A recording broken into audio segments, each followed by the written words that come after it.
예, 마태복음 19장입니다. 장 제목으로 주님을 따른 자의 보상, 그렇게 정해봤습니다. 율법의 요구는 이것이다. 여기까지다. 이 수준을 말하는 겁니다. 독신주의에 대한 성경적 답. 부요가 때로는 앞길을 막는다. 100배. 주님을 따른 자의 보상은 이 땅에서 100배, 그리고 영생. 그런 뜻이죠. 같이 보겠습니다. 율법의 요구. 난 이것. 좀 주제가 애매모호하죠. 왜 이런 주제를 정했냐면요. 7절에 보니까 이런 말씀이 있어요. 그들이 그분께 이르되 그러면 어찌하여 모세는 이혼 증서를 주어 그녀를 버리라고 명령하였나이까. 이혼에 관한 얘기예요. 당시에는 이제 남편이 아내를 버리는 일이 흔히였고 남존여비 사상이 뭐 아주 팽배했던 아닙니까? 여자는 사람을 수를 잴 때 숫자에도 들어가지 않을 그런 때, 특별히 유대인이 그러거든요. 구약에서 그랬잖아요. 자, 그럴 경우 그들에게 주께서 말씀하시기를 모세가 너희 마음이 강팍함으로 너희 아내를 버리도록 너희에게 허락하였으나 처음부터 그것은 그렇지 아니하였느니라. 내가 너희에게 이르노니, 그리고 이제 은맹 위에 다른 이유로 자기 아내를 버리고 다른 여자와 결혼하는 자는 가늠한 것이다. 이렇게 말하는 거죠. 이게 무슨 뜻일까요? 여러분, 이게 자, 구약 율법에는 이제 모세 율법에는 아내를 버리려거든 이혼 증서를 주고 그녀를 버리라.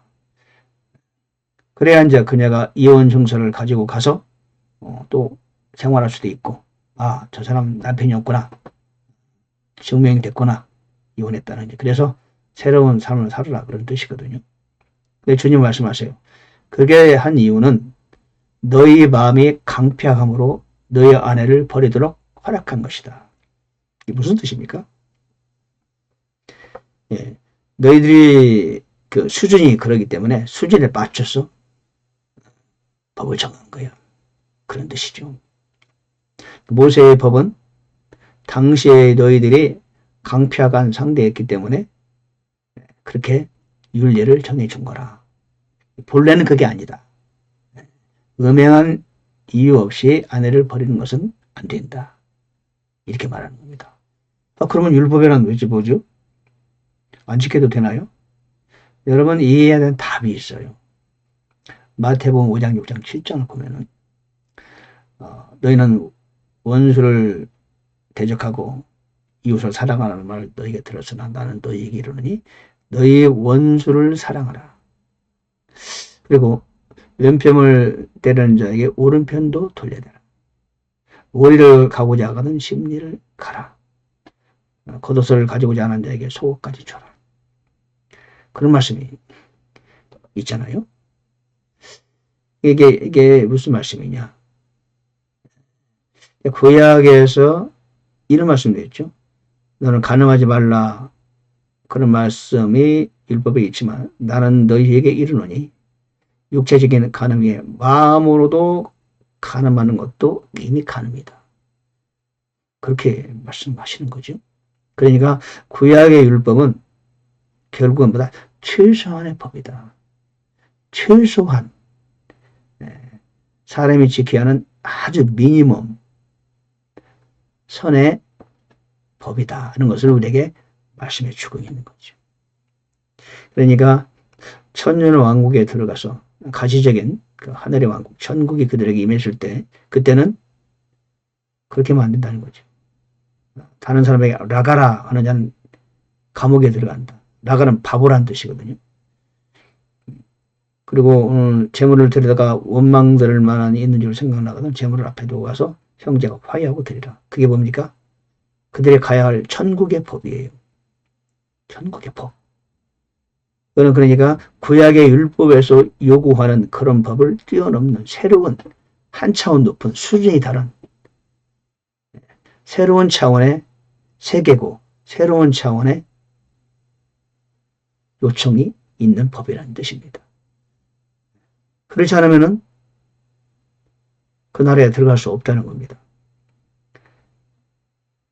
결국 하나님 우리에게 요구하는 것보다 우리 그리스도인에게도 요청하는 게 있잖아요. 그거는 법이 아니죠. 우리에게는. 우리에게 요청하는 바예요. 그건 법이 아니에요. 우리는 이미 구원을 받았고 하나님 나라의 백성이 되었기 때문에 자녀가 되었고 그리스도와 한 몸이 되었어요. 그럼에도 불구하고 우리에게 요청하는 바가 있어요. 내가 거룩하니 너희도 거룩할지니라. 우리는 사도 바울이 말한 것처럼 표대 향해 달려가는, 거룩을 향해 달려가는 그런 예수 그리스도의 분량에 이르도록 성장, 성숙해야 되는 그러한 의무와 책임을 안고 있는 것이다. 하나님이 원하는 바는 바로 그겁니다. 하나님의 백성들이나 하나님의 자녀가 모두 다 하나님처럼 되는 거죠. 동일한 요청이죠. 이들은 육체로 살아가는 동안에 하나님이 그들에게 요구하는 바고 우리는 하나님의 자녀로 살아가면서 그렇게 성장과 성숙을 거듭함으로 말미암아 완전한 사람으로 되어가는 것. 그것이 하나님 우리에게 요청하는 바죠. 하나님의 사람을 창조하시고 나서 사람에게 원하시는 바가 어떤 사람의 모습을 원하느냐 알 수 있는 겁니다. 성경에 나와 있는 거죠. 구약의 율법은 최소한의 법이다. 예를 들면 11조, 구약의 율법은 11조죠. 아브라함도 11조 드렸죠. 그러나 신약에 와서는 그 정도가 아니에요. 즐겨내는 자를 사랑하시는 거예요. 그럼 복도 더 받고요. 근데 이런 것들을 우리가 이렇게 이제 알아야 돼요. 신약의 영적인 법은 어떤 법이냐. 구약은 그저 눈에 보이는 육적인 법이다. 신약은 더 높은 세계, 높은 수준의 윤리와 도덕적 수준을 요구하는 것이다. 독신주의에 대한 답. 예. 11절 보니까 이렇게 말할 수 있어요. 아버지께서 그것을 주신 자들만 받을 수 있다. 어머니에 대해서 난 고자도 있고 사람들의 고자로 만든 고자들도 있으며 하늘의 왕국을 위하여 스스로 고자된 자들도 있다. 그것을 받을 수 있는 자는 받을지어다. 예. 아내와 결혼하지 않아도 돼요. 그러나 그것은 아버지께서 그걸 주신 자들만 받을 수 있다. 태어날 때부터 결혼을 할 수 없는 사람도 있고, 그죠? 사람들이 고자로 만든 고자도 있고, 내시 같은 경우가 그렇죠. 당시 문화 볼 때. 또 하늘나라를 위해서 스스로 된 고자도 있다. 사도 바울처럼. 그것을 받을 수 있는 자는 받아라. 이런 뜻이에요. 독신주의. 나는 독신주의가 좋아. 그렇다면 그 독신주의가 하나님이 원하시는 거 아닌가? 이거를 알아야 된다는 얘기지. 하나님이 원하시는 바냐? 아니냐? 원하시는 바라면은 해도 좋죠. 누가 뭐래요?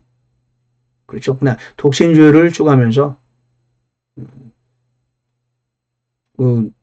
윤리적으로, 도덕적으로 아주 깨끗하지 못하게 살면 오히려 결혼하는 것이 옳은 거죠. 부요가 앞길을 막는다. 예. 그렇죠? 이제 한 청년이 이제 하나님을 사랑하고 이웃을 사랑하는 걸 모두 지켰다. 그래요. 예수님께서 그렇게 말씀하십니다. 네가 완전하게 되고 싶어? 그렇다면 내 소유를 다 팔아서 가난한 사람에게 주어. 그러면 하늘에서 내게 보호가 있을 거야. 22절. 그 청년이 많은 소유를 가졌으므로 그 말씀을 듣고 근심하며 가니라. 예수님 말씀하세요. 부자가 네. 하나님의 나라, 이거는 천국이 아닙니다. 하나님 나라 들어가는 것이 어렵다. 그러나 하나님께서는 모두 가능하다. 믿음은 가능한 거니까 여기서 하나님의 나라를 말합니다. 네. 하늘의 왕국에 들어가는 것은 어렵대요. 그러나 주님이 하시면 가능하다고 그럽니다. 여기는 이제 하늘의 왕국, 천국도 말하고 하나님의 나라를 같이 말하고 계십니다. 자, 부자가 어렵다는 거예요. 그럼 부자는 어떻게 하느냐? 여러분, 부자는 이런 자세를 가져야 한다고 저는 보고 있어요. 부자예요. 부자는 그러면 하늘나라 못 가나? 천국도 못 가고 구원도 못 받나? 그렇지 않죠. 다 받을 수 있어요. 그런데 부자에게 하나님 요청하는 바가 있습니다. 너에 대한 너 가지고 있는 모든 재물을 다 버릴 수 있어? 예, 버릴 수 있습니다. 그런 자세를 가지고 있어야 돼요. 오늘날의 그리스도인 부자는 그런 자세를 가져야 된다. 부자가 되든 부자가 아니든 간에 하나님이 원하신다면 지금 당장 나의 모든 소유를 버릴 수 있습니다. 라는 자세를 가지고 있어야 되겠다. 그러면 하나님은 그에게 재물을 주십니다. 이것만은 안 돼요. 그러면 그 사람은 하나님 재물을 안 주세요. 이 말씀 여러분 꼭 잘 들으시기 바랍니다. 어려워서 참 재물 때문에 어려운 분들 계시죠? 이런 정도의 믿음을 가져야 돼요. 나는 이 많은 재물, 이 적은 재물이 있지만 주님께서 너 버려. 그럼 버릴 수 있습니다. 왜? 주님과는 바꿀 수 없어. 그런 사람에게는 하나님께서 재정을 관리할 수 있는 기회를 주십니다. 그러나 그것만은 안 돼. 오늘 이 청년처럼 그런 사람은 까마득하지. 그렇죠? 주님께서 요구하심에도 불구하고 그거를 포기할 수 없다. 그런 사람은 참 그 재물이 그에게는 화가 되는 겁니다. 하나님이 재물을 주실 수 있죠. 부자 될 수 있어요. 그러나 그 모든 부요를 주님이 원하신다면 내려놓을 수 있습니다. 그런 자세를 가질 때 하나님은 우리에게 부요의 기회를 허락해 주십니다. 자, 여러분은 어떻습니까? 한번 질문해 보시기 바랍니다. 100배, 그리고 영생. 베드로가 그분께 응답하여 이르되 보소서 우리가 모든 것을 버리고 주를 따라싸우니 그런즉 우리가 무엇을 얻으리이까? 주님께서 말씀하셨어요. 사람이 인자가 자기의 영광의 왕조에 앉을 때 나를 따른 너희 12왕자에 앉아서 이스라엘의 12지파를 재판하게 될 것이다. 천년왕국을 말하는 거 아니겠습니까? 천년왕국에서는 각자 자기 나라에서 예수님과 더불어서 통치하게 될 거죠. 재판하게 된대요. 여러분의 출신 국은 어디입니까? 한국이죠. 그러면 한국에서 여러분도 재판하겠죠. 그렇죠. 하나님께 인정받는 구원받은 자녀로 남아있다면 우리도 통치자의 한 사람이 되는 거죠. 주님과 더불어서. 그리고 이렇게 말씀하십니다. 또 내 이름으로 인해 집이나 형제나 자매나 아버지나 어머니나 아내나 자녀나 토지를 버린 자는 100배를 받고 또 영생을 상속받으리라. 토지가 나와 여기. 재산이죠. 예수님의 이름으로 예수님의 영광을 하나님의 영광을 위하여 그런 것들을 버릴 수 있는 모든 자는 또 버린 자는 100배를 받는데요.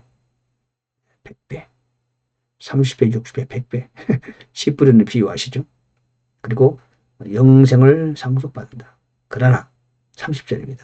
처음인 자들 중에 많은 자들이 마지막이 되고 마지막인 자들이 처음이 될 것이다. 늦게 시작했지만 앞서가는 자가 있고 일찍 시작했지만 처진 자가 있다는 뜻이죠.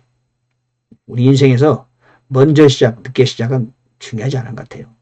저도 모태신앙입니다.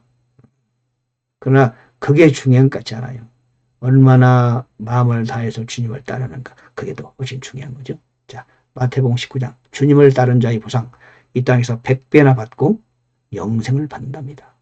율법의 요구는 아주 기본적인 거, 미니멈, 최저 수준이다.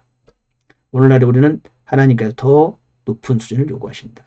독신주의, 주님이 원하신다면 할 수 있죠. 그러나 사람의 판단에 따른 것도 옳지 않다. 내가 부유하다. 자칫 이 부유가 내 길을 막는 수가 있다. 내가 부유하다. 부유하지 않아도 돼요. 작은 것을 갖고 있다 하더라도 주님이 다 내려놔라 하면 내려놓을 수 있다. 그런 자세. 즉 오늘 당장 예수님이 공중제를 모신다면 모든 걸 버려놓고 갈 수 있다는 그런 자세. 그러나 롯의 처는 그걸 못해서 소금기둥이 되어버렸어요. 그런 자세를 가져야 돼요. 오늘 당장이라도 나는 모든 걸 버리고 주님께로 갈 수 있는가 물을 때 예스라고 자신있게 답할 수 있는 사람이 되는 것이 얼마나 중요한가. 우리 삶 속에서. 여러분 어떠십니까? 할렐루야. 마치겠습니다.